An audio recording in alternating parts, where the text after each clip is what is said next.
If you're looking to join this league, log on to iRacing and go into the league directory. Once this is loaded, all you have to do is search for the Elite Racing Association. Click on their page, find out more information about them, and if you like the information listed, go ahead and click apply for this league, and you will be most likely in.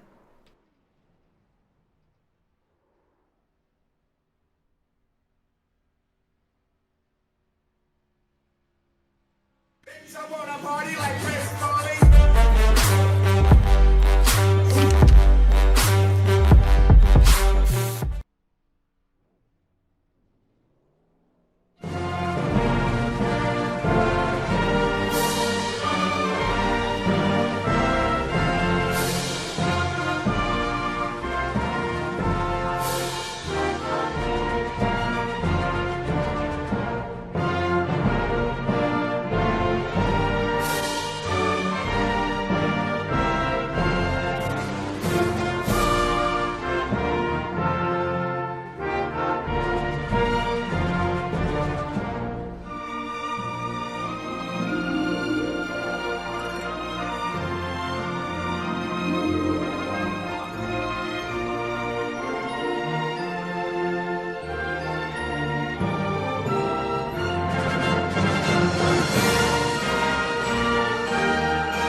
Welcome back, ladies and gentlemen, to the Broadcast Network. This is going to be the ERA Winter Camping World Series race at Daytona 07 tonight. 80 laps fixed with, well, it's still open setups, but it's a fixed open setup. It's a setup that they have come up with, and it is late afternoon. Let's go ahead and get on the track and take a look at tonight's weather for the race.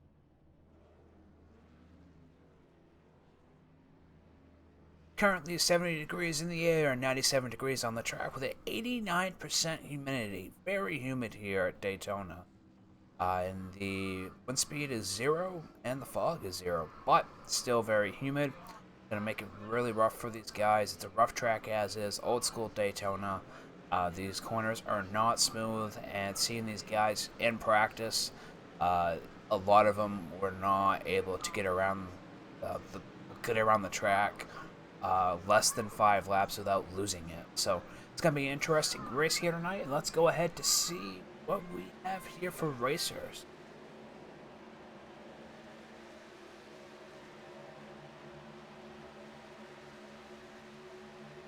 Currently, we have the 18th of Matt Brith, 21 of David Nannon, 17 of Zachary Brewster, 2 of Landon Williams, the 10 of Ben Dunn, the 40 of Frank Ekman, 41 of Jordan Haynes, the 3 of Ryan Irby, the 03 of Jason Merritt, the 7 of Garrison Hogan for your top 10. Followed by the 6 of Casey Wichman, the 97 of Jeremy Funk, the 82 of Casey Metzger, and the 38 of Jesse Mason. So right now, 14 trucks out here qualifying, putting in a good 2 laps. Everybody's out on the track. Go ahead and take a look right now at what these guys are feeling inside their trucks as they qualify.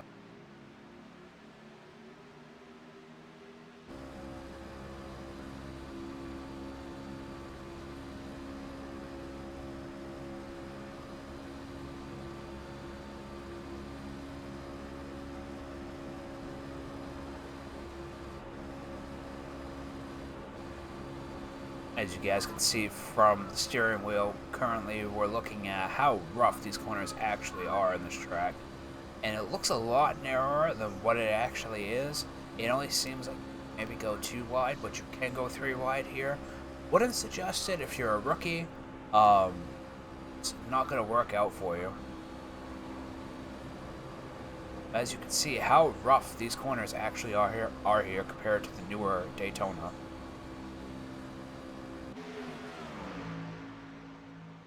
Gonna make for an interesting race as these guys are qualifying.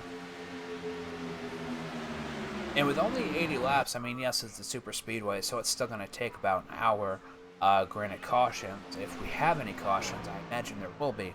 But it's going to be interesting to see how much these tires wear because the humidity is so high and how slick this track actually is going to be over the course, of a 20-30 lap run if they can make it on fuel.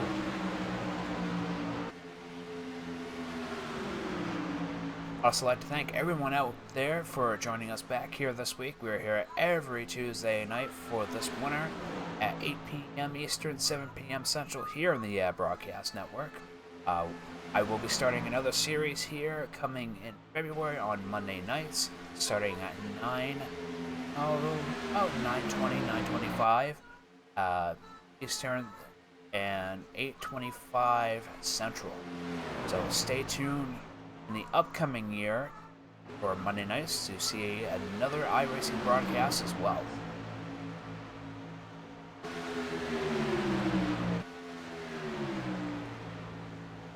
I think everybody's out here on the track trying to put in a good qualifying time. A lot of new paint schemes out here from a few people. I think testing out, either going through their different sponsors or just decided they want to change. It's nice to see that these people go through different paint schemes, and I do believe some of them actually go out and get their own, while most of these guys make their own.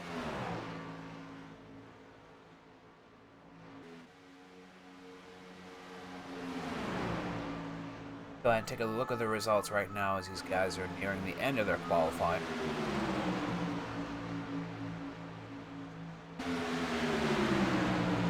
Looks like right now your current leader is the number 7 of Garrison Hogan with a 47.676, followed by the 2 of Landon Williams, the 41 of Jordan Haynes, 17 of Zachary Brewster, 82 of Casey Metzger, the 40 of Frank Ekman, 21 of David Nannon, the 38 of Jesse Mason, 03 of Jason Merritt, and the 8 of Matt Berth, currently rounding out your top 10 right now as we are almost completed qualifying here at Classic Daytona. Over on the backstretch, we got the 10 of Ben Dunn, 3 of Ryan Irby, the 6 of Casey Wishman, the 97 of Jeremy Funk. Thomas Wagner currently does not have a number, so he'll probably show up in the race as the 00. And 4 of Jason Eric Hall. So that, I believe, 16 people. Hopefully they're all able to make it, all able to connect. Got a good lap out there, and hopefully we'll have a good race here tonight. Anybody that's out there in the audience, if you want to find these guys on iRacing, these guys are the Elite Racing Association. They can be found on iRacing in the description below. Go ahead and add them, make them a favorite, or even apply. You guys are always looking. They're always looking for Xfinity drivers, also looking to renew their Cup season this coming season on the regular season. See some of these guys getting a little loose here. So yeah, go ahead and check them out. These guys are a good group of guys. Their Xfinity is also open, and also real weather. So it really makes a difference, and especially with the newer build. And if anybody out there, would like to do a shout out or anything, more than welcome to. I always got the chat open, and I just want to thank these guys for actually finding me and letting me broadcast their Winter Cup series. It's a very small series, only 12 races, very short chase, and also just a small group of guys, which is fine. These guys run their open sets, all different drivers, all have different sets, and it's interesting to see the strategies that they play in here. I do like the 17 there. I do believe that Zach Brewster in the Family Guy car, truck I should say. You guys saw last week that he actually was racing the winter-themed vehicle. So, as I said earlier, these guys are changing a little bit. Oh, the 2 is having latency issues and caused him to spin out. And that is Landon Williams. Go ahead and take a closer look at the 17 here. As a Family Guy fan, I do like that paint scheme.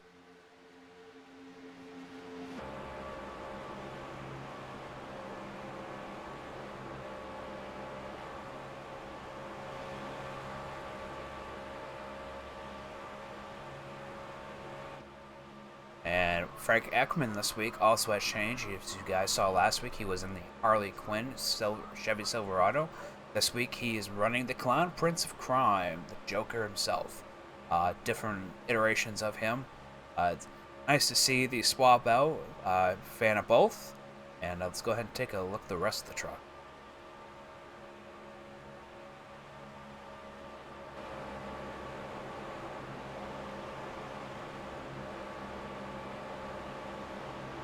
And I got a shout out from the ECR League, Elite Championship Racing, saying, yeah, broadcasting does a great job, we'll enjoy watching.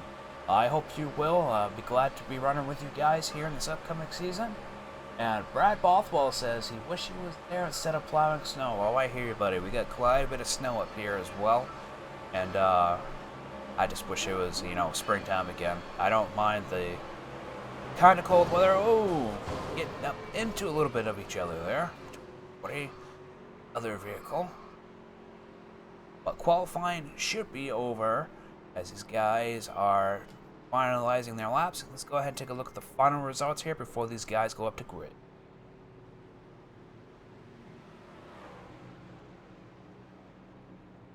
So as you see, there has been a few position changes as the 82 of Casey Metzger now is in the lead with a 46.734. Also has to deal with the fact that these guys are drafting each other, have an open qualify. Definitely makes a difference on these times. Considering Frank Ekman in the 40 is 1,000th of a second behind behind Casey Metzger. So you see these guys are running very close with each other, followed by the 7 of Garrison Hogan, the 21 of David Nana, 41 of Jordan Haynes, 2 of Landon Williams, the 4 of Eric Hall, 17 of Zachary Brewster, the 03 of Jason Merritt, and the 38 of Jesse Mason will round out your top 10 here as these guys are about to grid. Classic Daytona, Camping World Series, going to be a hell of a race. This track is rough, the heat is high, the humidity is awesome. Going to be an interesting show, I can tell you that.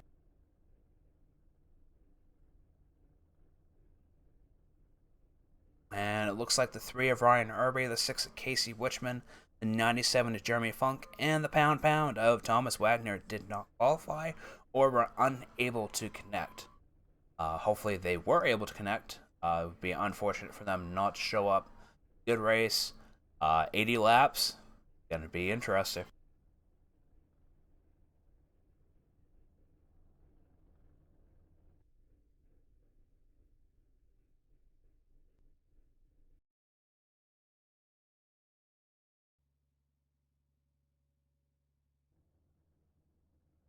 Go ahead and bring that interval up. Make sure you guys see what the splits are between everybody. I do believe it's going to be a close race because these guys are all running the same setup this week. It is an open fixed setup. It was a setup that they have created, so it still honors their open setup as a league.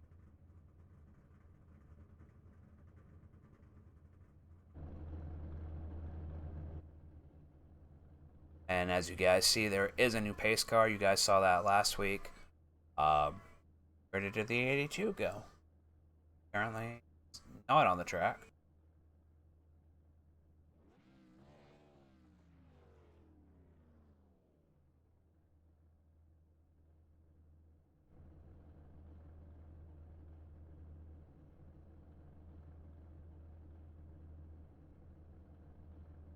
Not really caring too much for these camera angles here at the Classic Daytona. They are a tad bit different from what the new Daytona currently runs, or updated Daytona, I should say. It's not new. Track's been that for quite a few years now. This is the track from 2007. Oh, there's the 82.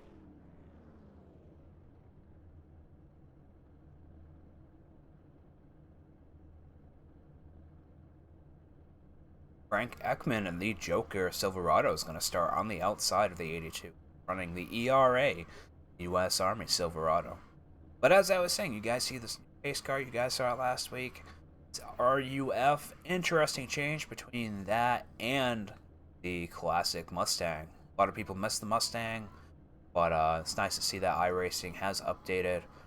I would have wished they would have went like with a old school muscle car myself instead of a kind of a sporty looking car.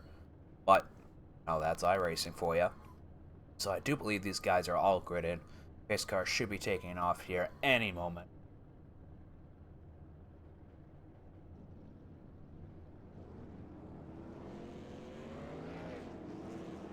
Jason Merritt responding to Brad Bothwell here in the chat. Yeah, you plow that snow and hit those banks hard. As long as it's packed right. And it looks like the 82 might be having issues.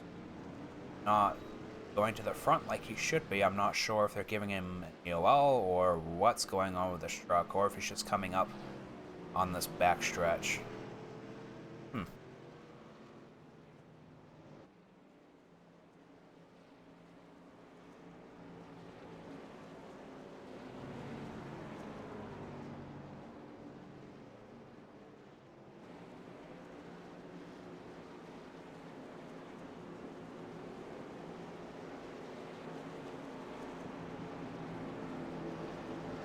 Any predictions here tonight, guys? As you guys have been watching the rest of this season, very good season. Last week's race was a lot closer race than what we have seen this week's. It's really nice to see that the competition is getting better between the guys. These guys are running better sets, and hopefully we can see that here tonight.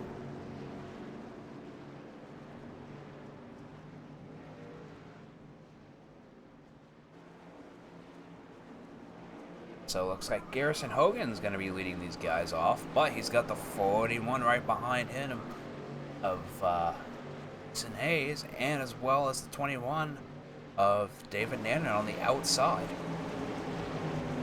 But the pace car will be ducking in, and with these guys are going to green right now, and 41 is all up into the number 7's bumper already as these guys are taking off. That outside line dropping back quite a bit. Nobody on the outside. Everybody wants that inside line. But that inside line is going to be extremely rough here in these corners. These corners, hell of a lot of bumps as you guys see these guys' front bumpers hitting tar as these guys go around corner number 1 and 2. Stuff you typically do not see in a race like this, especially at a super speedway. Looks like the 41 is trying to make a pass on the 7 on the outside, trying to make that outside line work, trying to get the work between the 10, the 40, and the 21, followed by the 82 and 97, trying to make that outside line. Oh, almost a little bit of contact between the 7 and the 41. But you got the 3 coming up, followed by the 4 and the 2 on that inside. Only a 4-car run on the inside, trying to make that line work. Looks like everybody wants that outside line. A lot less wear on that truck, especially with the humidity being so high. These trucks are going to be slipping all over the place, probably after about 20-25 laps on tires. Not sure what the fuel consumption is here. I don't know if they turned it down a little bit because it is a super speedway, but it's going to be an interesting strategy here if these guys are able to make green flag pit stops.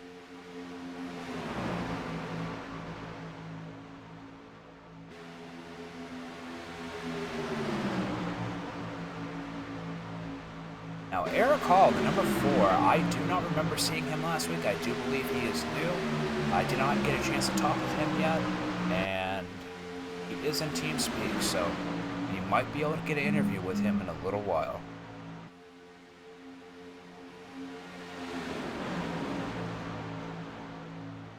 Right now, it looks like your top 7 trucks are kind of pulling away from the rest of the pack.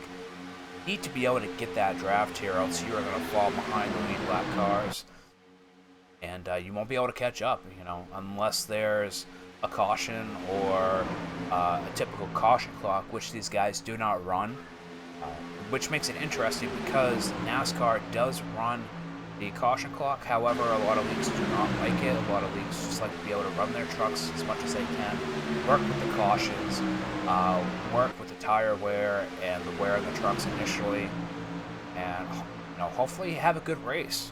That's all these guys want out there, is a good race, good clean race, have a lot of good competition, see some different guys win week in and week out, and just build some points for their team.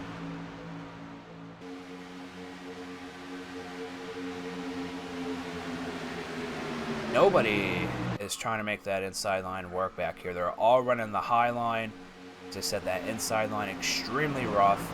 Now these guys are at full speed. Let's go ahead and take a look at the inside of the number 7 vehicle as he's running on that very... Oh, we got somebody off the track. I do believe that's the number 7.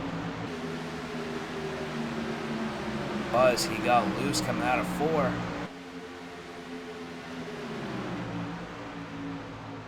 We'll give you a new leader with the 41.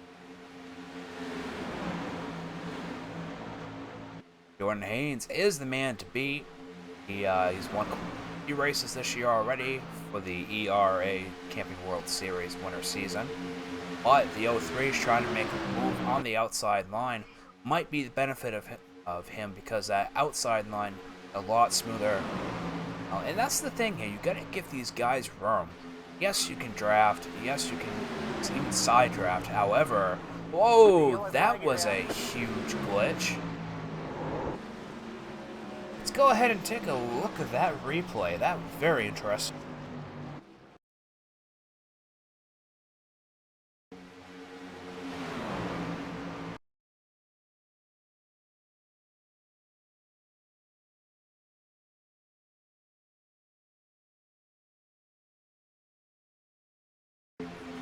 Just trying to slow it down a little bit. Yeah.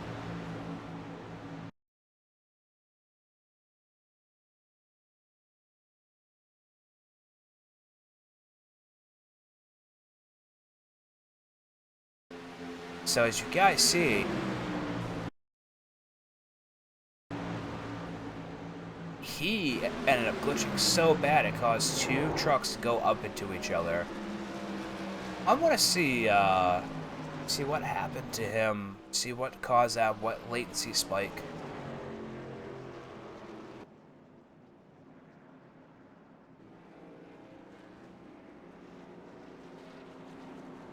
Jordan Haynes, welcome to the broadcast booth. Do you have a copy? Yeah. What happened to your glitchy truck out there? It looked like, from my perspective, it looked like you almost fell out of the map and then reappeared and caused the 2 other guys above you just to go into each other. Man, y'all got a better view than me. So I don't know. All I know is I was driving on the inside, and the next thing I know, the caution comes out. So I really don't know what happened. I mean, I guess it started lagging. I don't know. Very interesting. That's very strange. Do you think this new update might have had something to do with that? No, it's not nothing with the new update. I mean, everything's been running perfectly fine. And just for 1 split second, that happened. So, I mean, it sucks.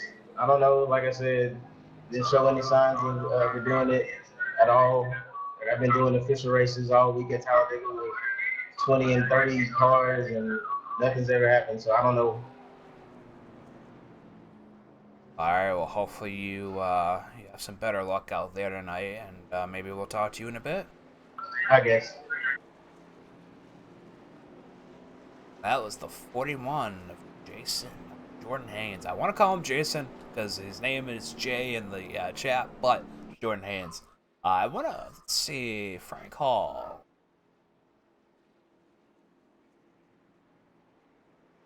Eric Hall, there we go. Eric Hall, do you have a copy? Hello, who is this? This is the broadcaster, Scotty Brown. How are you doing tonight? I'm doing good. How about you? Pretty good, pretty good. Are you new this week? I was in the league last year, I guess, and I took a long break from iRacing. So this is my first week racing the Winter League, but I'm not new to ERA and I'm not new to this league. Alright, I just saw your name and I was just like, I haven't seen this guy in here before. Well, welcome to the broadcast booth. Welcome to being broadcasted here on YouTube on the Broadcast Network. And I hope you enjoy being seen around the world as well as being heard. And I hope you have a good race out there. Looks like you're currently in 5th, and good luck to you. Thank you. Thank you. I hope it goes right for me as well, yes? Hopefully. Yeah, that wreck was terrifying.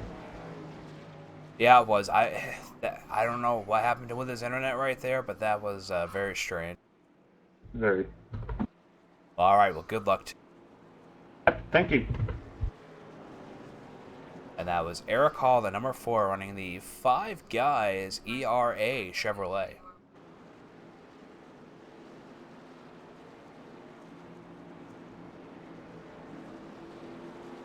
Not sure what's up with the 38's paint scheme. Looking a little blocky there. I'm not sure if he had issues uploading it or if it's on my end, but it looks really strange at 38 not coming in clearly.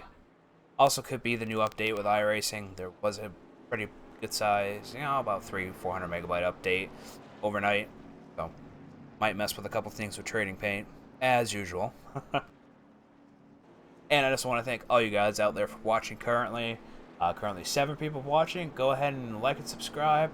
Always looking for people to come around. Enjoy iRacing. As I said, we will be back here every week for the next races.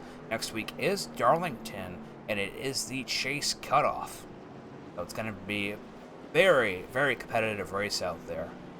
And the pace car lights should be going off here, as they are off. And these guys are going to be doubling up. I do believe Jordan Haynes is going to be starting on the outside.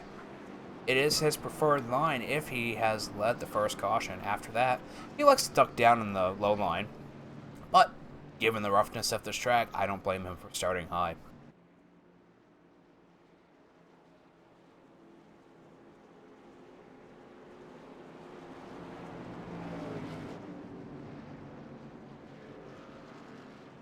Gonna start with the 38 of Jesse Mason on his inside line in the Lipton Toyota Tundra. Now, I've seen some paint schemes that are on a Toyota, however, they say Chevy, Silverado, and it's really neat that these guys go out there and manipulate these paint schemes like that. I have seen a few myself on Turning Paints and seen people in ranked races do it. Just a funny take that they want to run a Chevy or a Toyota and they have the opposite truck's paint scheme.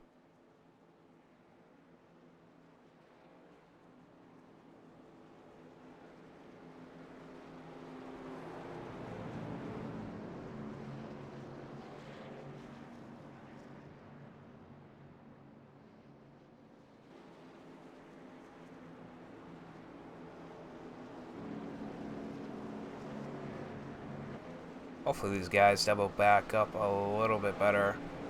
Quite a bit of gap between these top 4 guys. I would be closer together, especially where the pace car is going to be ducking in right here. And these guys are going back to green on lap number 9 of 80 here at Classic Daytona.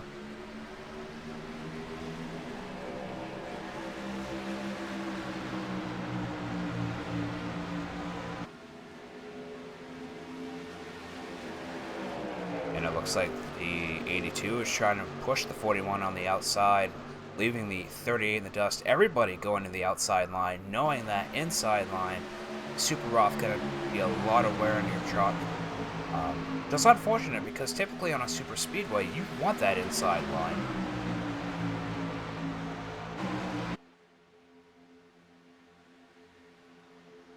It looks like the 82 is going to be your new leader here. Oh! A little bit of damage between the 4, the 17, and 41.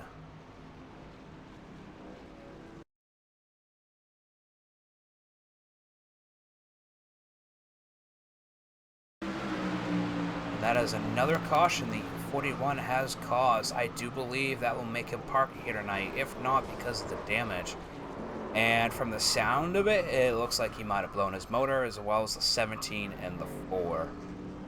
Oh, that is very unfortunate for all of them. 17 looking to make a name for himself here. Came in last week, ran a hell of a race. Showed these guys what he's all about.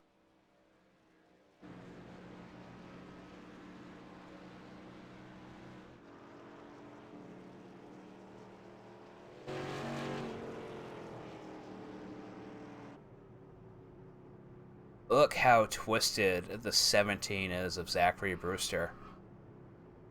He's going to have a lot of damage here. Let's go ahead and talk to him as we go back live.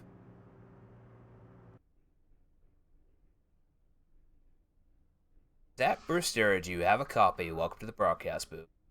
Yeah, I hear you. And oh man, what is up with this track tonight? Tell us what's going through your head right now, and what's the damage look like? You got about 30 minutes?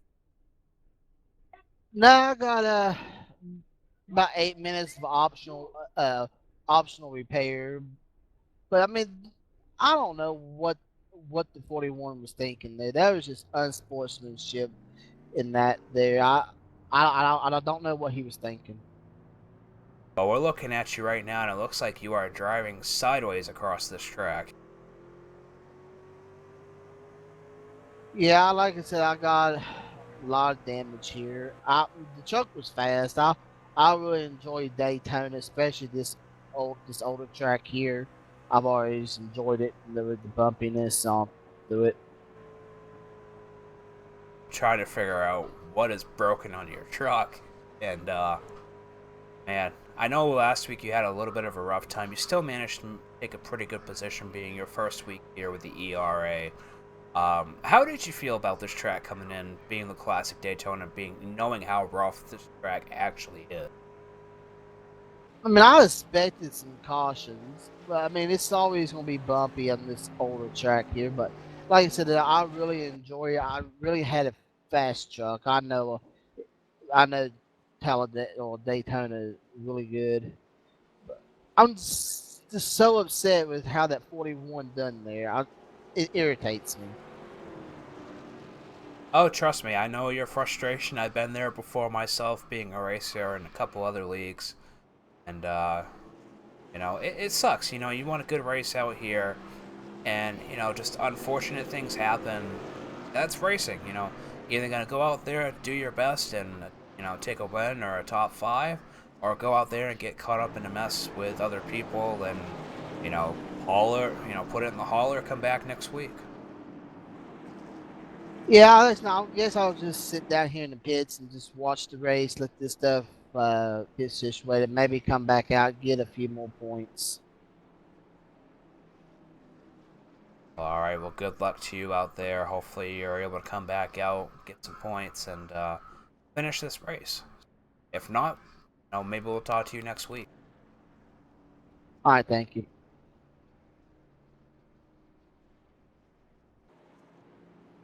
Unfortunate things happening here tonight with the ERA here at the Classic Daytona. It's a rough track. Some people just can't handle it, and the 4 and the 41 are currently out of this race, as well as the 17, trying to make an attempt to fix his damage. Not sure how many laps it's actually going to put him behind. Let's go ahead and go to a quick commercial break here, brought to you by the ERA. How to find them on the iRacing.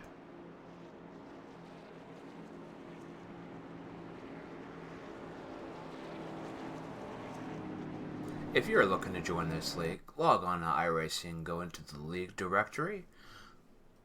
Once this is loaded, all you have to do is search for the Elite Racing Association. Click on their page, find out more information about them, and if you like the information listed, go ahead and click apply for this league, and you will be most likely in.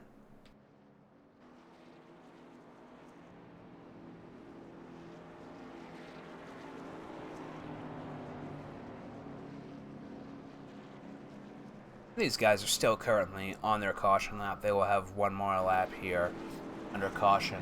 So as you guys see next week for the 20th of December, we are at Darlington. 95 laps open in the late afternoon, and that is the chase cutoff. Then in January, we'll be having Chicagoland 100 laps in the afternoon.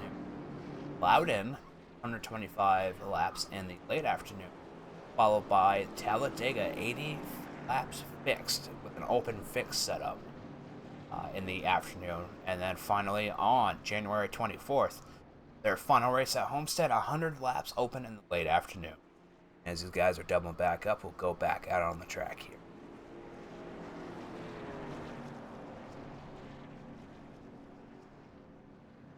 Again, I just want to thank all you guys for watching out there. Go ahead and leave us a like and subscribe. As I said, we will be back here every Tuesday night until the 24th of January. Then, come back to the Broadcast Network and join us for another league broadcast for the entire year, coming Monday nights, 9:20 p.m. Eastern, 8:20 p.m. Central.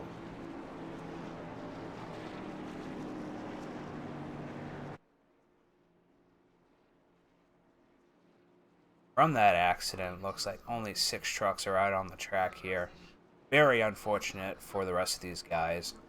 But got 67 laps to go here at Daytona. And I think these guys just want to finish. They want to have a good finish. Let's go out there. Really rough track. Not sure whose decision this was. Typically, you see leagues run the new Daytona a lot smoother. But you also saw these guys run Rockingham, which is also a super rough track. Part of the Hall of Fame, no longer used. That was an interesting race as well. So, who knows what's going to happen here as these guys are back to green on lap 14 of 80 here at Classic Daytona. You're watching the ERA Camping World Series on the YAP Broadcast Network.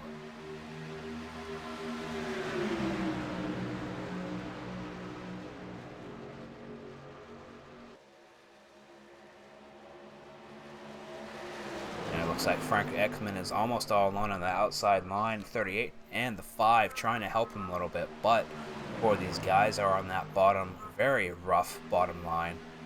However, quite a bit of a change there as the 7 and the 18 are now all alone down there. Nobody to help them out. Looks like the 10 of Ben Dunn going back very slowly there in the Duff vehicle. But that gives the 82 of Casey Metzger enough time to come up front and take his lead.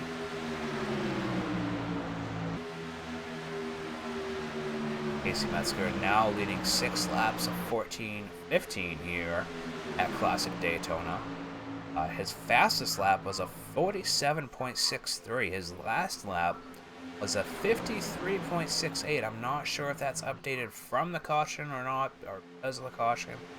Hopefully that's going to change here as these guys are now drafting with each other. Again, the 7 of Garrison Hogan all by himself. Not a good spot for him to be. He needs to get up inside that draft or else he's going to be back there with Ben Dunn, who is now quite a few truck lengths behind back.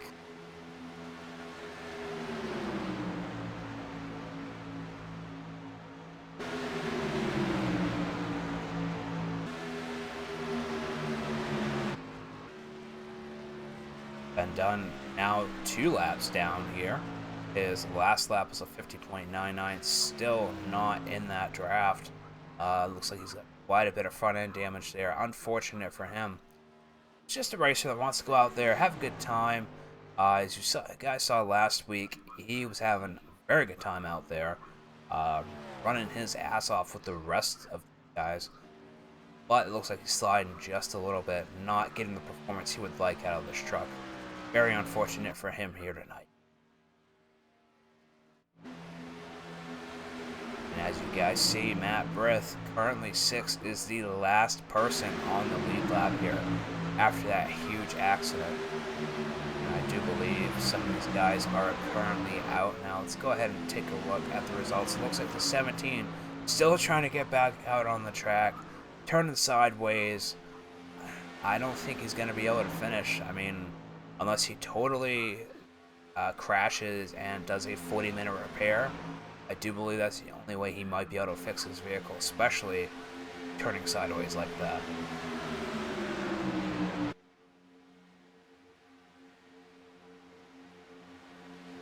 And Frank Ekman, now your new leader here on the inside line. Frank Ekman about to lead his first lap here tonight at Daytona on lap number 18 of 80.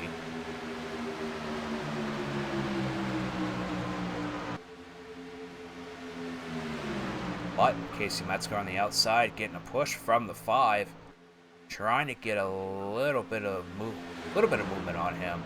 You see Frank Ekman now by himself. You know, with these guys running in the same setup, now, I would think they would try to be drafting closer to each other. I realize this track is super rough. However, you still need to draft or else you're just going to be very, very far behind.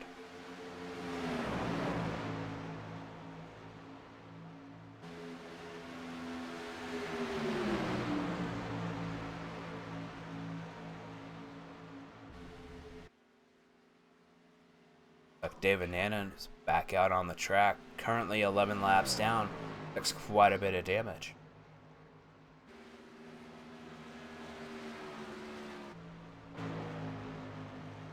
Looks like Eric Hall has gone out of the race. I think with all that damage from that last wreck, he is unable to finish. It looks like he's no longer in the chat. So, was going to chat with him again, but unfortunately he's not here.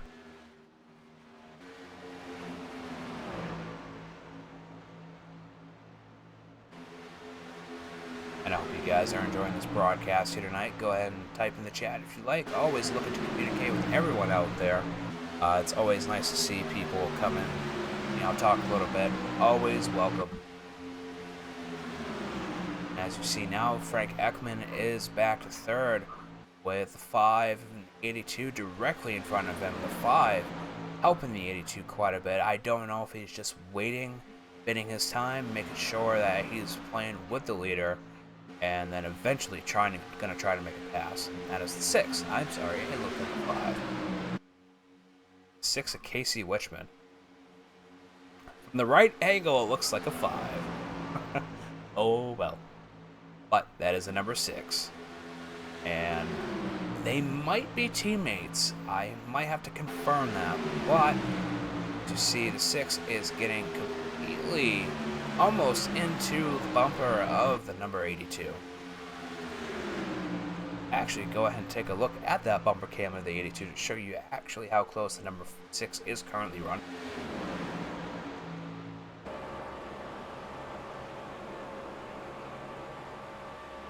You guys can see how close he actually is, and it is now all just grill for you guys as we're looking at the gearbox camera here.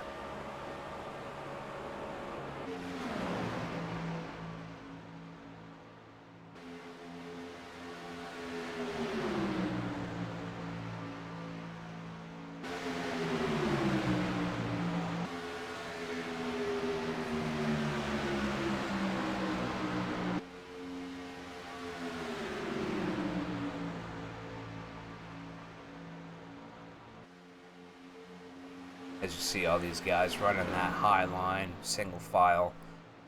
No really room to run double file here on lap 22. Less than 60 laps to go now. It's going to be interesting to see if these guys can make a green flag pit stop, or if they go to caution, or if they have enough fuel, which I doubt it, given how heavy these trucks are, to go the entire 60 laps. I do believe it's only maybe 35 laps on fuel, maybe 40, and that's pushing it. But then again, I'm not sure if they're running restricted fuel or not.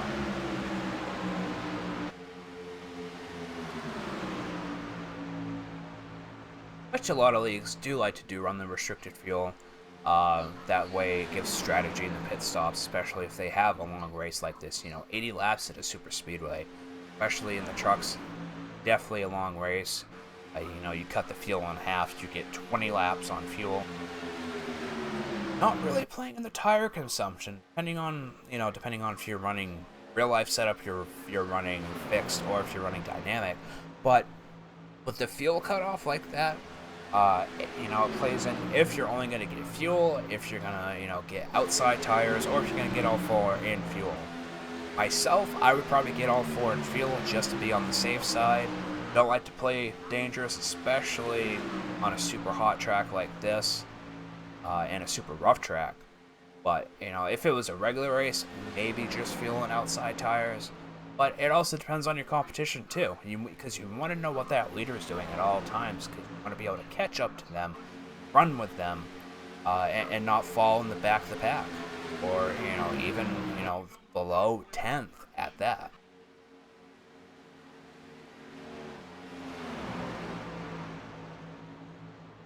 Guys currently catching back up to lap traffic. You guys just saw they passed the 17, now passing the 10. These guys currently going more laps down. Said with all that damage, it's unfortunate to see that, but a little bit of a battle between the 3 trucks up here, the 82, the 6, the 47 of Garrison Hogan, still trying to catch up. trying to get that draft off the 40. Trying to make that outside line work as much as they can. I don't know if they're going to try to double up here, keep it single file for a couple more laps, or just wait until the next pit stop and really push their cars. See the 21 there on the apron, not making a move. He's again several laps down. Unfortunate for him, being the league president here of the ERA, the League Racing Association. You know, this was something new for them. They wanted to be able to run their trucks in an open setup environment and see how well these guys would do in that environment. For the most part this season, we've been seeing a lot of people here flourish, but then again, we've seen a lot of people here not do so good. And it's a learning curve. You know, you get real world weather, and given it's wintertime, these tracks run a lot differently than they would be during the regular NASCAR season, and you bring in that open setup, whole ball game. You know, these trucks are going to be a different setup than they are in June or, you know, in August. It's just, you know, it's interesting to see a league run like this, especially in the off season.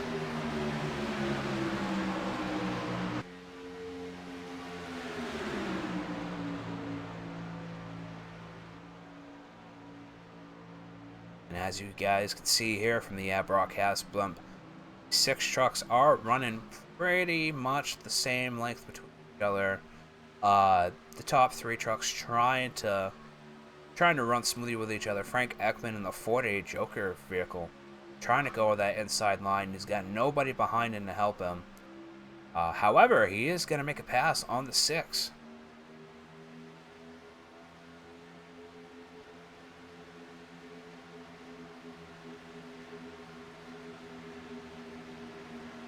And it looks like they are doubling back up. 7 of Garrison Hogan trying to give Frank Ekman a little bit of a push here. And it looks like the 18 and the 38 are also trying to double back up.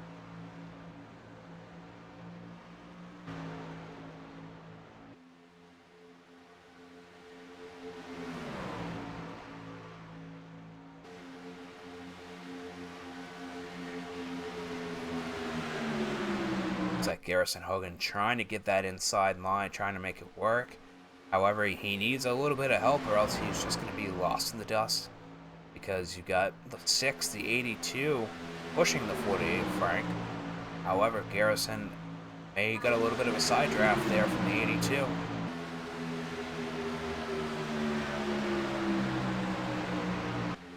And I hope you guys are enjoying this broadcast here tonight of the ERA, the Racing Association Winter Camping World Series here at Classic Daytona.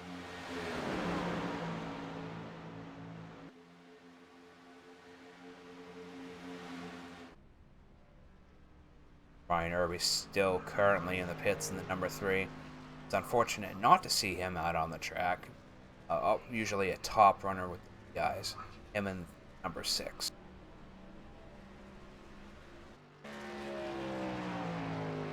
Looks like 17 is currently now 12 laps down.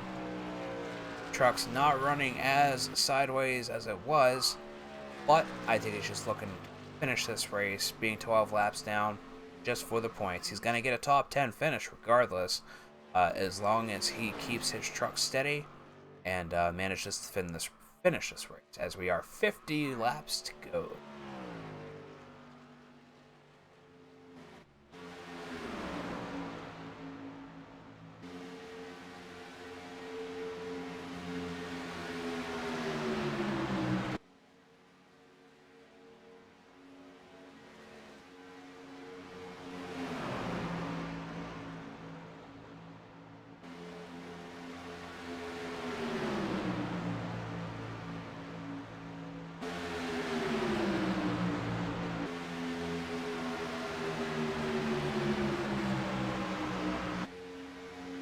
It's nice to see a few lead changes here. See the 82 now back up front with 6 directly behind him. As I said, I'm wondering if 6 is going to try to make a push. Be in his best interest, I think, to make a push here very shortly. I do believe these guys are looking for a green flag pit stop.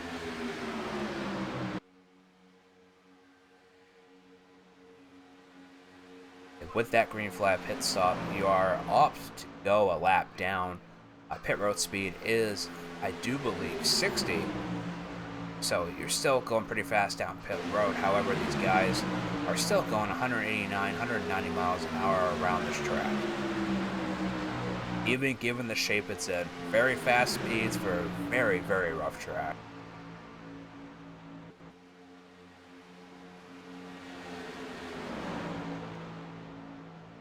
Let's go on board with Jesse Mason to see what he's seeing right now with all these vehicles in front of him, as well as just to show you guys how rough this track is one full lap around.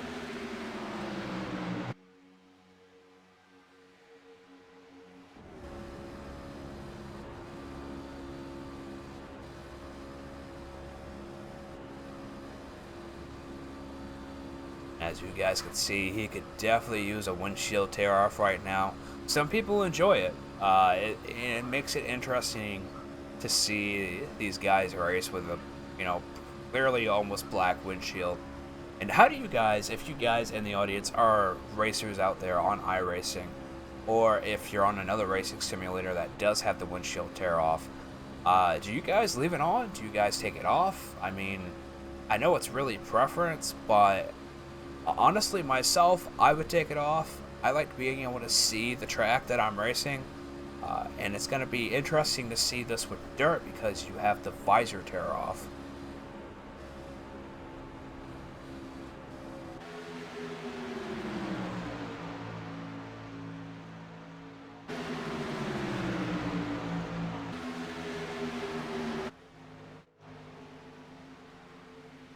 Ben Dunn's still out. David Nannon's currently 8th and 12 laps down. The car in front of him is currently 8 laps down. 17, now 13 laps down, still running a tad bit sideways.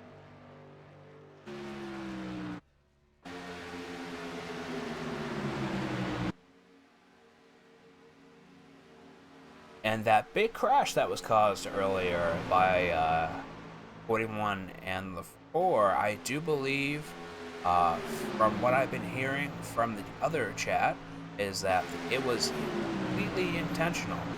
And because of that, I do believe the 4 will not be racing with these guys for the rest of the season. There's no need for intentional wrecking, for one. It just makes for bad reputation of the league, as well as your team, if you have a team. And unfortunately, you'll find guys out there, even throughout different leagues, that just run, with stupidity. They don't care what they do out on the track, and they just don't want to take any repercussions for their actions. But however, if you're kicked out of a league because of that, that's definitely on you. You want to be in a group of guys that all know how to race clean, week in and week out, can run with each other no matter what sets they're using, no matter what track they're at. And you definitely want to see some good competition out there. And if you get people like that in your race, it's just going to be a caution fest, especially if they keep causing it.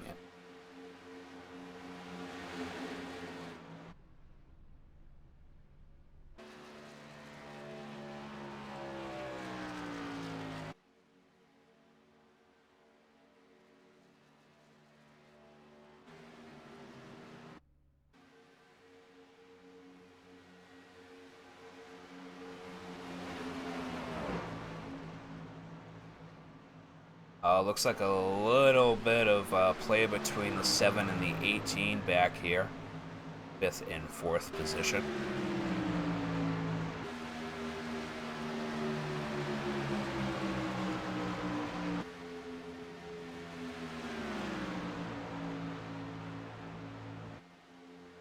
(17) giving these guys room, dropping back down on the apron, going another lap down. As I said, he just wants to finish here as we are nearing the halfway point here at Classic Daytona.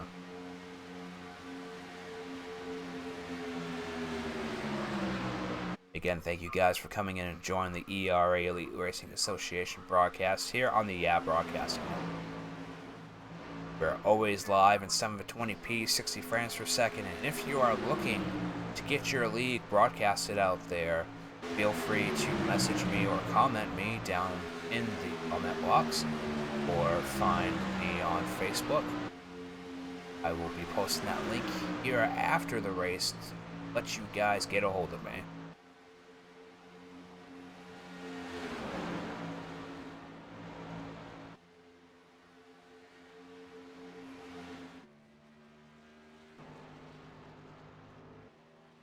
Looks like David's making a pass on the 17. 17 still laps down. I think David's further up than he is. David's currently in 8th. Interesting to see the 17 handle his truck out here, considering how sideways he is running. Said unfortunate night for him. Both actually unfortunate night for him. The 21 of David Nannon and the 41 of Jordan Haynes, and the 3 of Ryan Irby. Because you know they wanted to run this race, especially being at the halfway point now. You know, and these guys are just out here being, 20 miles an hour slower than what the rest of the pack is. And it kind of makes the race for them not so good. Honestly, if it was me, I'd probably be like, well, let's see what position I get, keep my truck clean for what I can, and hopefully not cause an accident because my truck is so much slower. Ben Dunn also out currently.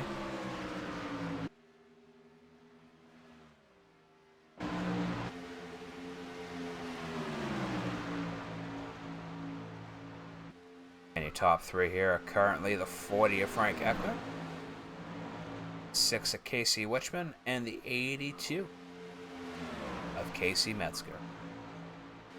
These guys still running really hard with each other between this 3 and the next 3, trying to run as close as they can. 6 has got to be running at very high temperatures right now, constantly on that bumper of the 82. Hopefully he backs off a little bit and does not make his truck blow up, especially running second up here for quite some time now, being now over the halfway point here at Classic Daytona. He wants to make sure that he finishes at least second or first, depending on this next pit stop, but also make sure his truck does not overheat.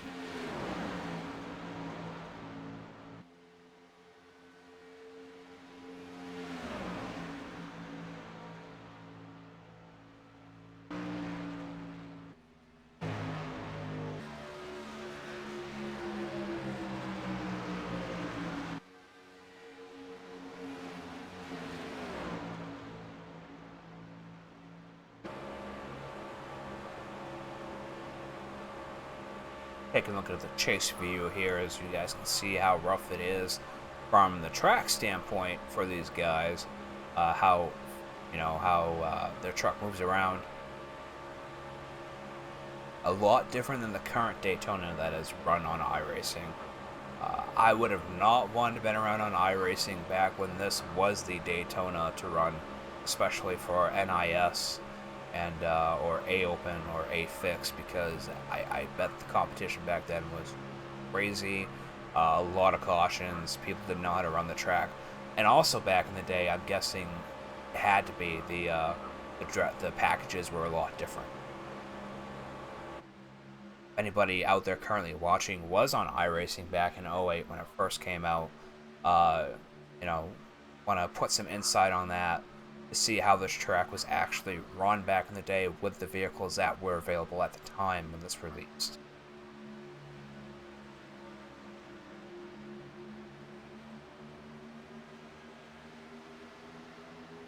It says that it's 0% fog, but with this humidity, you guys can see quite a bit of haze here, and they've also added, with this new package that came out between this week and last week, the heat wave effect. Not sure if you guys will be able to see it on this track. Let me go down to a... let's see. Let's go down to a chase view and see if we can actually see it out on the track.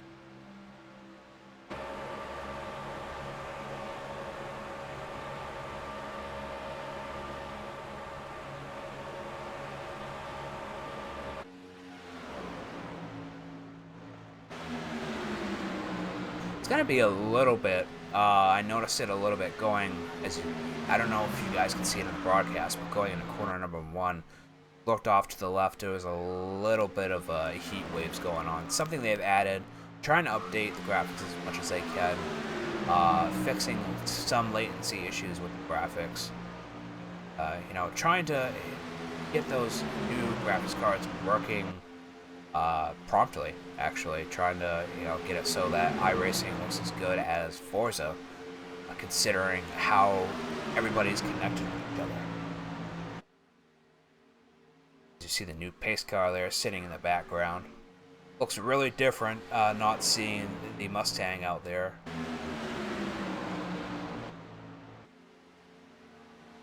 These guys currently catching up to the lapped cars.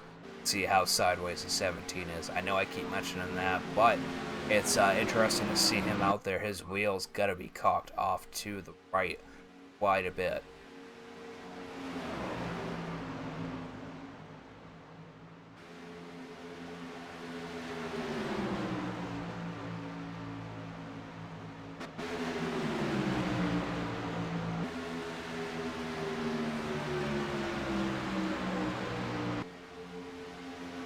And with not much going out on the track here, let's go ahead and take a quick commercial break and show you guys how you can become a part of the Elite Racing Association and where to find them on iRacing.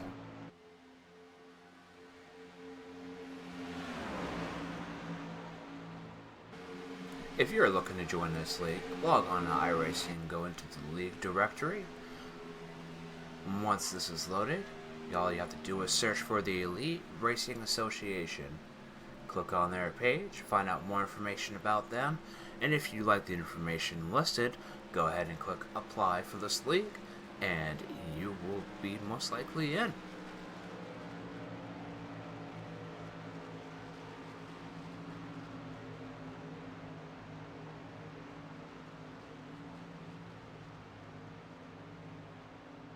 Now is a quick commercial from the ERA, where to find them on iRacing.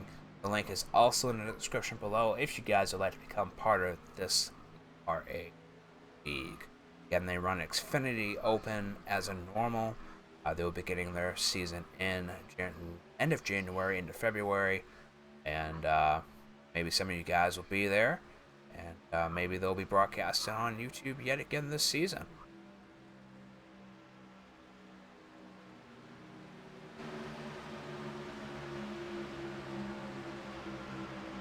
Yeah, I see the top 5 trucks right here. Top 6 trucks, nothing's really changed between them. We're nearing 30 laps to go here. These guys should be coming into it any time now, at least for fuel. I would honestly pit for everything. I do believe some people will only take outside tires. I'm not sure how beneficial that might be, but honestly, I would take everything that I could finish out this race as clean as I can.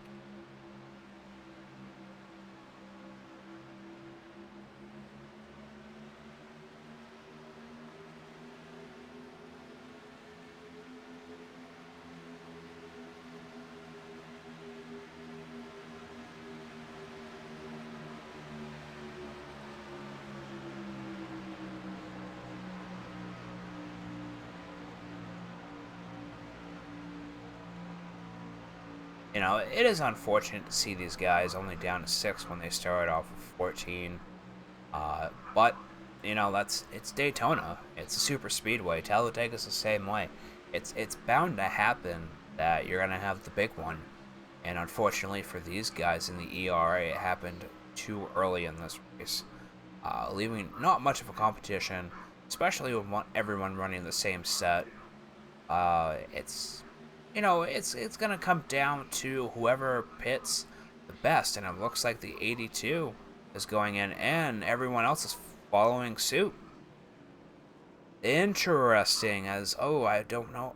Yeah, looks like he hit the cone, the 7 of Garrison Hogan.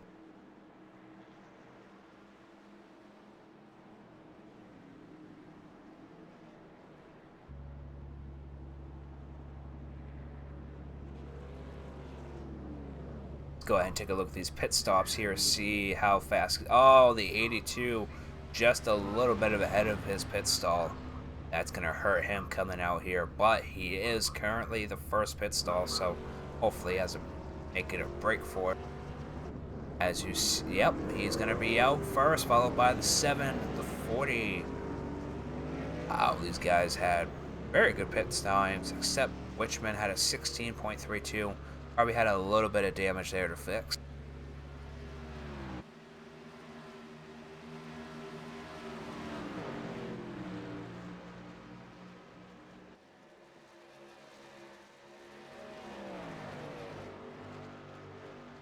I'll put these guys back out pretty much in the same order they came in. And that's a good strategy right there. Finish out these last 30 laps on new tires, fresh tank of fuel, and finish this race.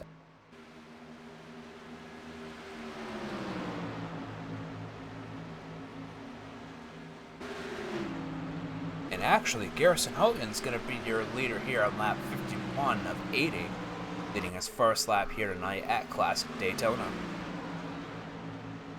However, the 6 and the 82 are catching up incredibly fast, dropping him, going on the outside line, but I think Frank Ekman in the 40 is going to try to make Garrison Hogan come back up. However, it's not looking very good right now for either of them. The 18 now running by himself, going to drop back quite a bit. Hopefully he can get into either draft here. These guys are going into corner number 3.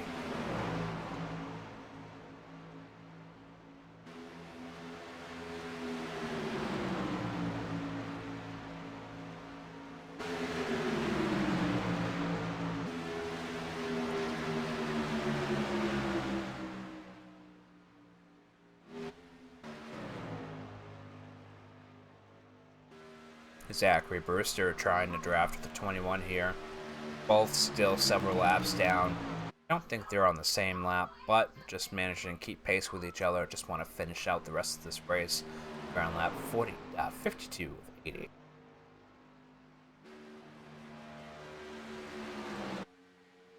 .28 laps left to go. And anyone watching out there, who do you think is going to win tonight's race? The 82? Could the 6 come up behind him, pull up a sneak win? Or could the 7 come back up with the 40 and get a win for tonight's Classic Daytona race for the ERA?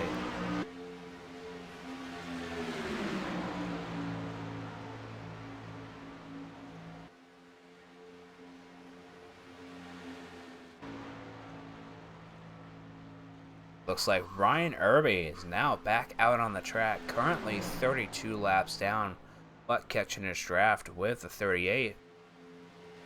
Ryan Irby was out extremely early in this race. Nice to see him back out on the track.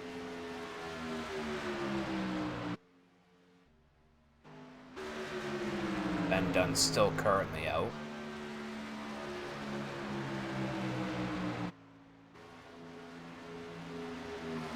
Jesse Mason, the number 38, still in 6. Still currently your last car on the lead lap. But I think Ryan Irby is trying to give him a little bit of a push, trying to catch up to these guys. As Jesse Mason, as you can see, he's about 7.3 seconds behind the current leader of the 82.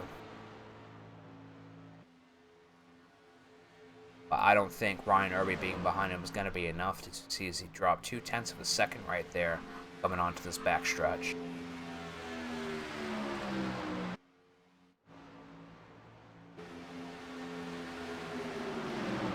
Matt Brith trying to catch wind of the number 40.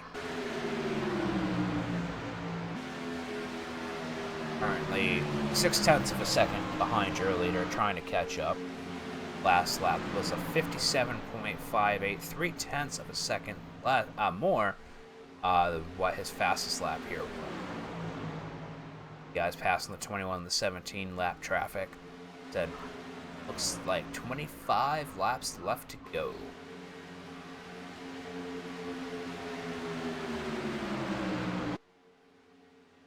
And we got Desiree H here in the audience. Thank you for watching, joining the Broadcast Networks. broadcast of the ERA, says the 7 car might make a comeback. And it's looking like he's trying to itch his way up there, trying to get in behind the 6. He's got the 40 trying to help him out here. Hopefully, he can pull off at least keep his top 3 or steal second away from the 6 of Casey Wichman.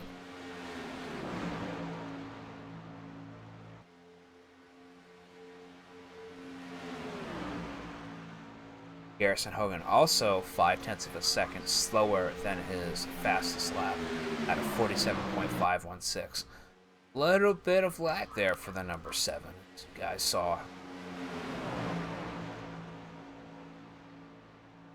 But he's managed to maintain 3rd position here pretty much throughout the whole night. He started 3rd as well.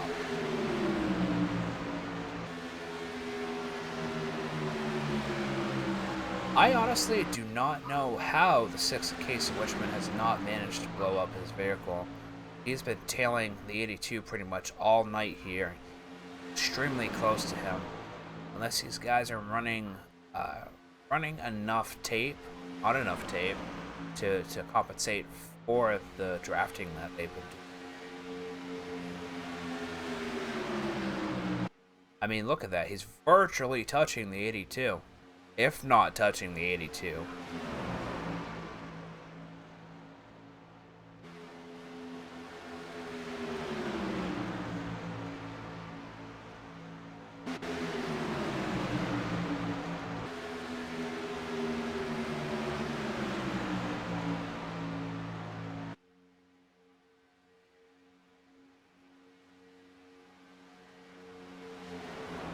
See these 5 trucks here.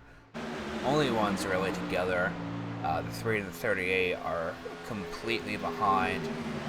Probably now almost 10-12 seconds behind. With the 38 being the last truck on the lead lap. As you see, they're now exiting corner number 4 as these guys are going into corner number 2 as these guys are going into corner number 3. So almost a half a track, a little under a half a track length between your current leader, the 82, and the 38.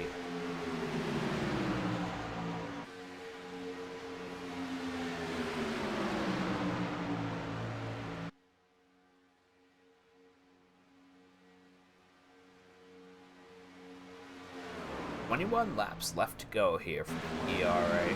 Oh, 7 scraping and also glitching a little bit. Looks like his internet might just be falling back a bit.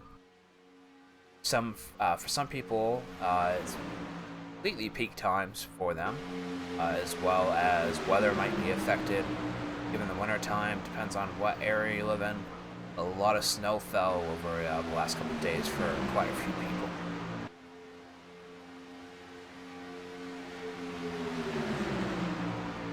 One of them being Brad Bothwell, who was in the chat here earlier. He said unfortunately could not make it tonight. He was out plowing.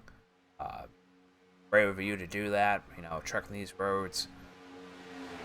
Have a safe drive out there, and hopefully be able to help some people out by clearing off the roads as well.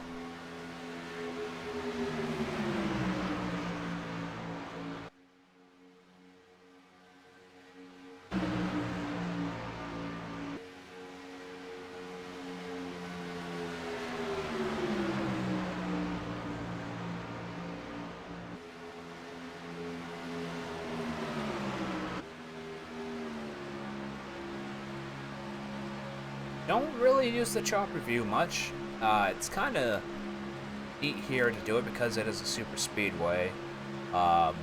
Typically don't use it just because the track passes so fast, but because these guys are pulling 47-second laps, I think it gives it enough time for the camera to adjust the needed heights.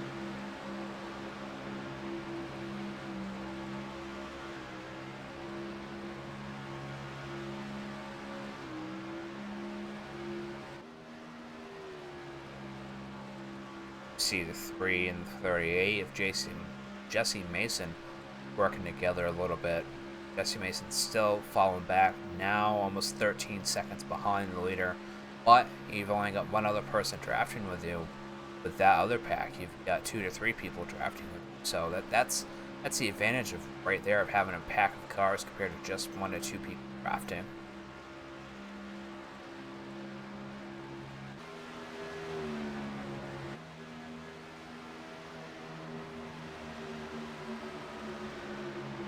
Casey Metzger now about to lead 50 laps here of 62. So all but 12 laps, well, going to be 13 laps once they cross that line again. But right now, less than 20 laps to go here at Classic Daytona for the ERA Camping World Series Winter Division. And I hope you guys are enjoying out there. As I said, only 5 trucks out on the track because of that early big crash. But hopefully next week at Darlington, again back to regular open setups that people will have all different setups. It's going to be an interesting race. Very fast race for what it is. And if you guys out there do not know what Darlington is, basically it's paperclip. 1 and 2 are a lot wider, and yeah, they're a lot wider than 3 and 4. So 1 and 2, the banking is a lot different, and it takes longer to go around 1 and 2 than it does 3 and 4. 3 and 4 is very short, and it strategy there. You have to have a lot of strategy to be able to run that track right, or else you're going to be down on the apron, which you do not want to do, or even down on that low line. It's very hard to go too wide at Darlington. So it's going to be interesting to see what these guys are able to pull off there, especially with the open setups.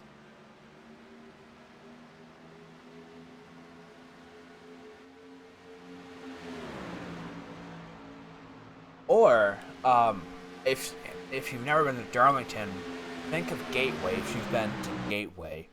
Gateway is basically set up the same way, however, Darlington is not as big, but the same concept. The one end is bigger than the other. However, at Gateway, 1 and 2 is super banked, while 3 and 4 isn't. Actually, I wouldn't even say super banked. It's fairly banked, but 1 and 2 is, I would say, flat like Martinsville. It's like an in between a Martinsville and a New Hampshire. It's not completely flat, but enough to make a decent turn.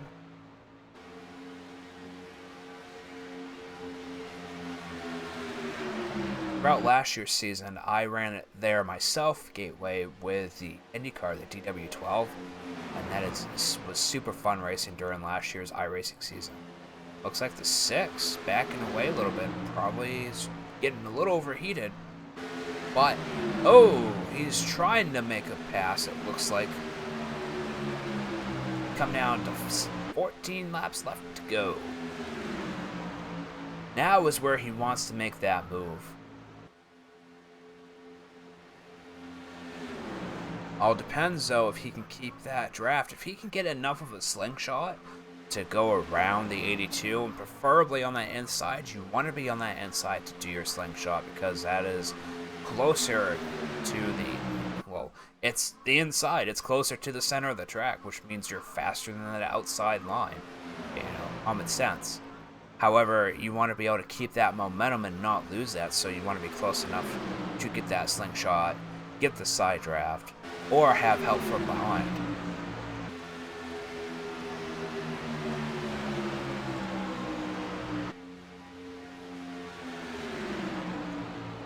I know Desiree says the 7 car might come back, and he's currently in a 4th. If he can get a slingshot off the 40, Frank Ekman, he might be able to do that. Or if he gets help from the 18 to Matt Brith. Single file now as these guys come down to 13 laps, almost 12 laps to go.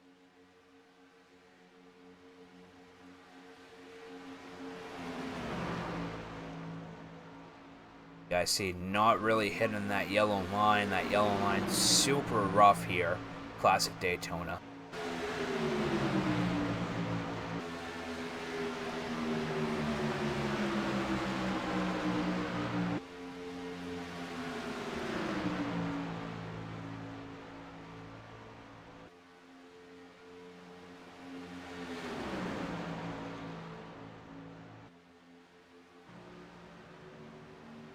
You guys can see the haze here as the humidity is extremely high. Let's go ahead and check that out real quick.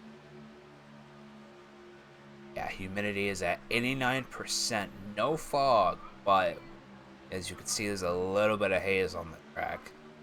And that is because all my graphics are up as well, so you guys are able to see that, and it really changes the aspect of everything if you're able to run iRacing on the highest settings you can.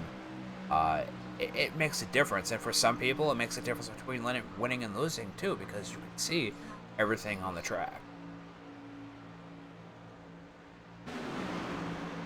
You wouldn't think it would make that much of a difference, but sometimes just that minute detail, like with the rubber buildup, you see that the rubber buildup is on one side of the track versus the other. You're gonna run a different line based on that rubber than if you weren't able to see that, and then your vehicle starts to get loose or whatever, and then you don't know why, because you can't see what's visibly on the track. We got Brad Bothwell out there in the audience as well saying, "Let's go, Garrison." 10 laps to go here. Let's see who's gonna win tonight. Running 47-second laps.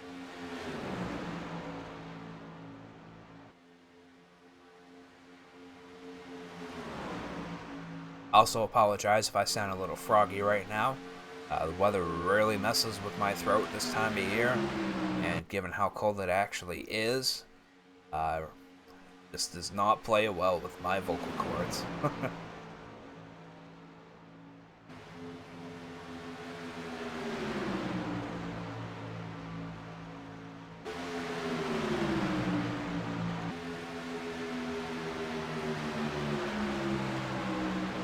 Casey Wichman's gonna make a move. He needs to do it within these next couple of laps, or else he's gonna miss his window of opportunity. Or it's just gonna be him and the 82 wrecking across that start-finish line. Something you don't want to see, but something that often happens, especially in ranked, regular iRacing rated races, where you can get your I rating and your SR up.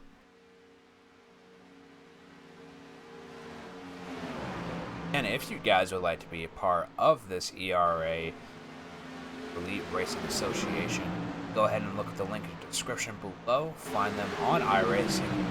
Always apply. These guys are always looking. It'd be nice to see a half full field here.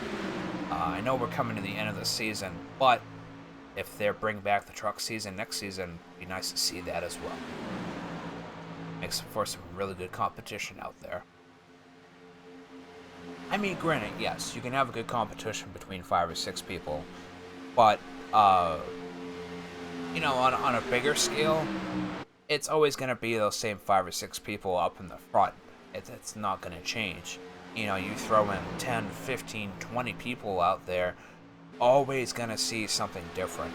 Strategies, drafting, especially these guys running open setups. So, again, if you'd like to be part of that, go ahead and look at the description.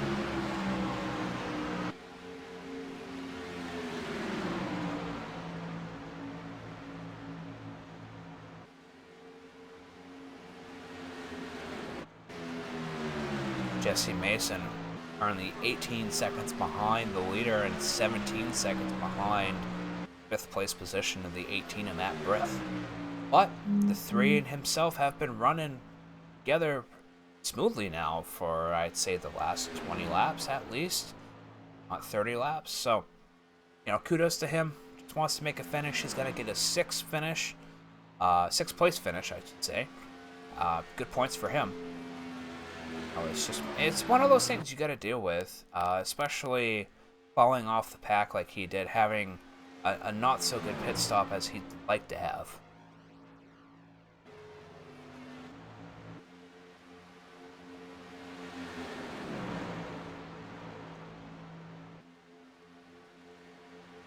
Coming down, almost 5 to go. These trucks moving around the track quite a bit now. 25 laps for at least these top 5 guys on tires. 40, Frank Ekman trying to make a move on the outside on the 6. And they're touching door to door there. And it's going to push the number 6 down. However, it's going to push him almost. Oh, no, not quite yet. It's going to push the 6 behind the 40. The 40 of Frank Ekman trying to make a move on the 82 of Casey Metzger. With 5 laps left to go, this is really crunch time. These guys need to make a decision where they want to finish. Really push their truck. Not sure if the 6 of Casey Wichman can make it back up. I know he's going to try his hardest, but I know Frank is pushing really hard right now. Say, do not time to pass yet. Definitely not time to pass. I would wait till at least maybe the last lap or with 2 laps to go to try to make that push. Because as soon as you drop down or as soon as he's going to try to go around, 6 of Casey Wichman is going to make that move, followed suit by the 7 and the 18 of Matt Brith.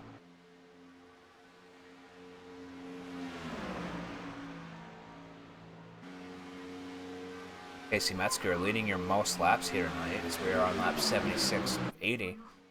That he's wondering what to do right now, trying to hold off the 40, holding off the 6 for quite some time. 6 looking like he's trying to make an outside line work between the 7 of Garrison Hogan and the 18 of Matt Brith. However, it's not going to work. There's too much space in between them. He needs to maintain his speed with the 40, his draft with the 40, and maybe help the 40 go around and slingshot through both of them.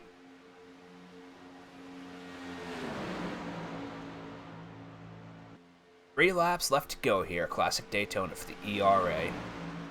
And it looks like he's trying to do it, but the 6 quickly picked the 82 back up. Nobody currently behind the 40 of Frank Ekman. Frank's left all alone down on the bottom line. However, 7 of Garrison Hogan is trying to pick him back up. Trying to give him a little bit of push that he needs to get ahead of the 82 of Casey Metzger.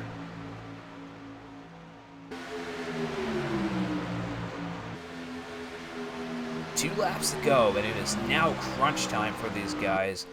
They need to make a decision. They need to get their drafting right. One wrong move on that bottom line, given how severely rough it is, will mean the end of your race here.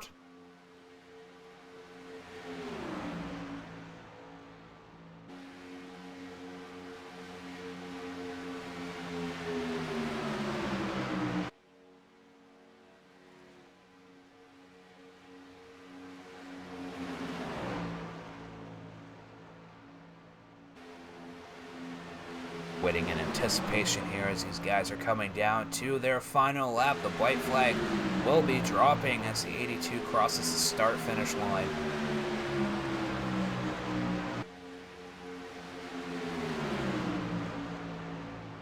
Frank Ekman trying to go low. Nobody's following them though.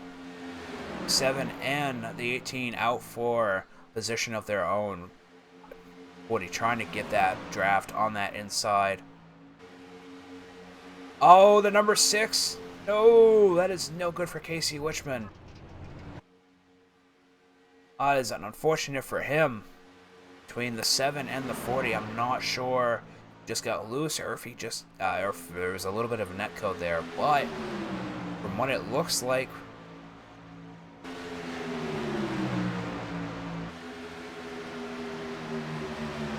it looks like the 7 of Garrison Hogan is going to be your winner here tonight, possibly.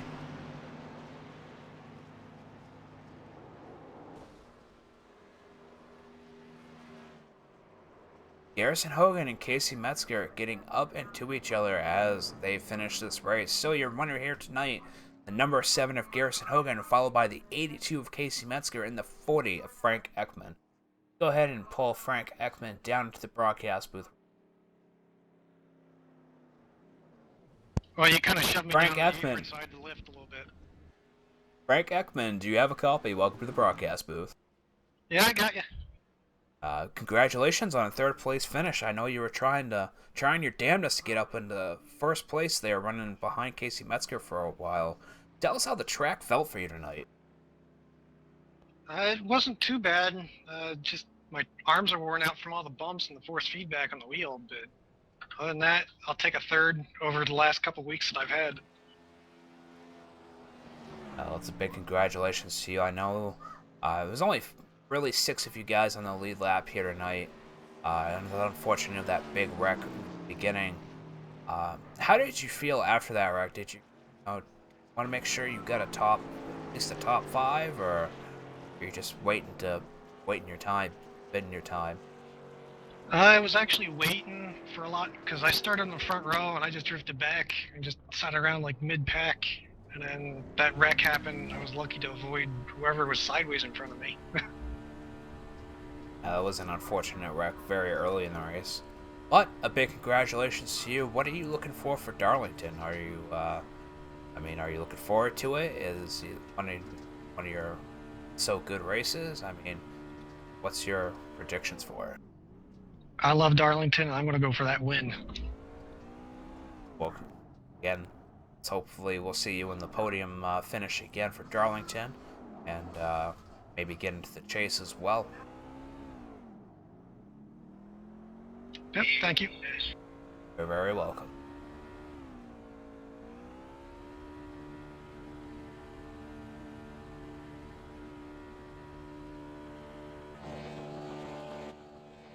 Trying to find Casey Metzger here. I'll launch you just a second. Casey Metzger, welcome to the broadcast booth. Do you have a copy? Yeah, I gotcha. Congratulations to you on second position. That was a hell of a finish.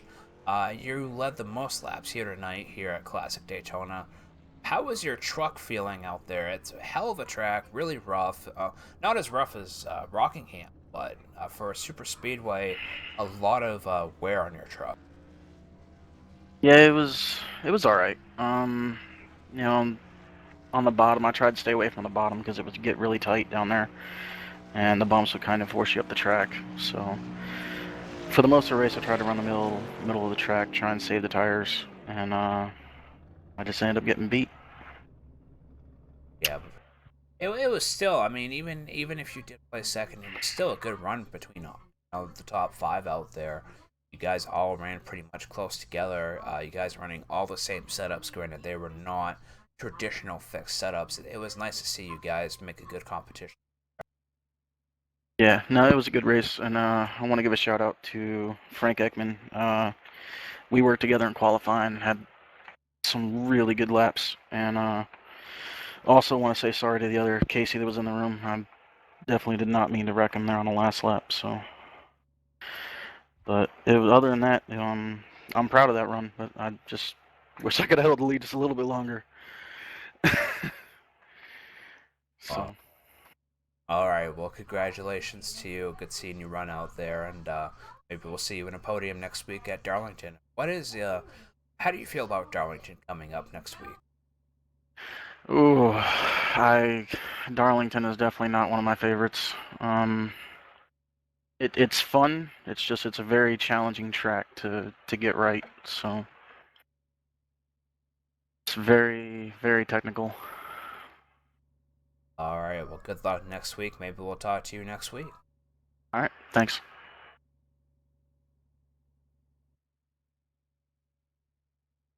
Now we will bring down your winner, the number 7, pulling it off at the very last minute, Garrison Hogan. Do you have a copy? Yes, sir, I do. That was a hell of a win you pulled off there running between you and Frank Ekman. Tell us how your truck was running tonight. I know you were running pretty much 4th to 5th. Switching between 3rd most of the night. But how'd the track feel out there for you? Surprisingly, I don't know what the temperature is. I guess if I look at it right quick. Okay, track temp's 95. Honestly, it felt much hotter, over 100 degrees, but it definitely got loose over the long run. You had to manage yourself and take care of your tires, and we basically just ended up running single file there to keep each other out of trouble and make a good finish at the end, and I'm glad we did that. Well, the you're right. The track temperature isn't 100, but that humidity is at 89%. So that's probably where you felt it right there. Yeah, it was pretty slick.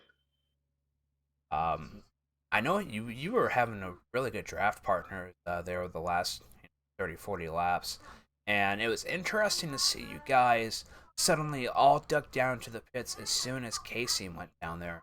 Some of you were looking to stay out, but as soon as you saw him go in, you're just like, nope, gonna get on that bandwagon.